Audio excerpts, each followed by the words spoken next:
एक शांत सुबह थी। जंगल रोशनी और खुशबू से भर गया। उसी जंगल में बाबा जी शांति से खड़े प्रकृति को महसूस कर रहे थे।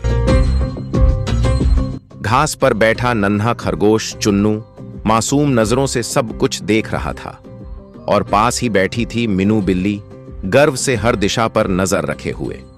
बाबा जी ने धीरे धीरे जंगल की ओर कदम बढ़ाए। मीनू चुपचाप झाड़ियों के पास पास चलने लगी। जंगल का रास्ता लंबा था और ऊपर पक्षी उड़ रहे थे। तभी दूर से एक जादुई चमकता हुआ पेड़ दिखाई दिया।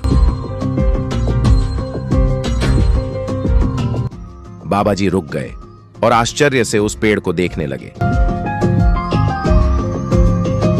चुन्नू थोड़ा घबराकर बाबा जी के पीछे छिप गया।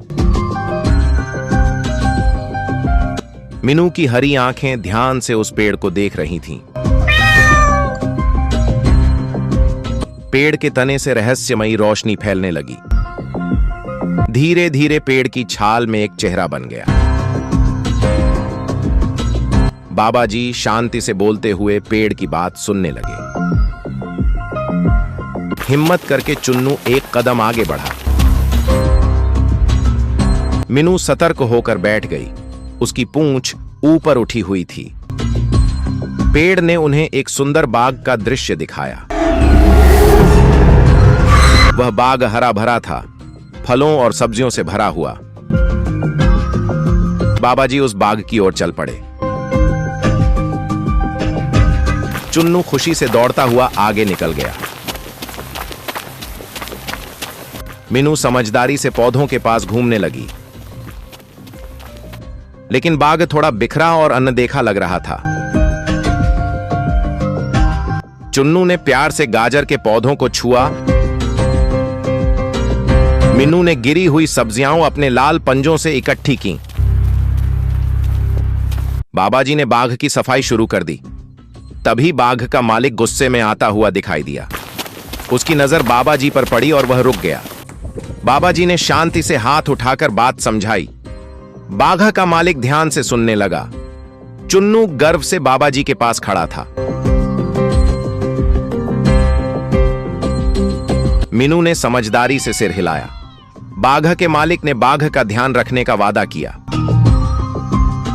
कुछ ही समय में बाघ और भी हरा भरा हो गया। वही जादुई पेड़ फिर से दिखाई दिया। इस बार उसकी रोशनी और भी तेज थी। पेड़ ने बाबा जी को एक जादुई लकड़ी भेंट की। सुनहरी रोशनी चुन्नू के चारों ओर फैल गई। नीली जादुई चमक मीनू को घेरने लगी। बाबा जी के चेहरे पर खुशी की मुस्कान खिल उठी। चुन्नू खुशी से उछलने लगा। मीनू खुशी खुशी अपनी पूंछ हिलाने लगी। पूरा जंगल अब स्वस्थ और खुशहाल लगने लगा। बाग फल और सब्जियों से भर गया। बाबा जी शांति से जंगल में टहल रहे थे। चुन्नू उनके साथ साथ चल रहा था। मीनू गर्व से बाबा जी के पास चल रही थी। जंगल और बाग मिलकर एक सुंदर दृश्य बना रहे थे। सभी पात्र एक साथ मुस्कुरा रहे थे और जादुई सूर्यास्त के साथ यह सुंदर कहानी समाप्त हुई।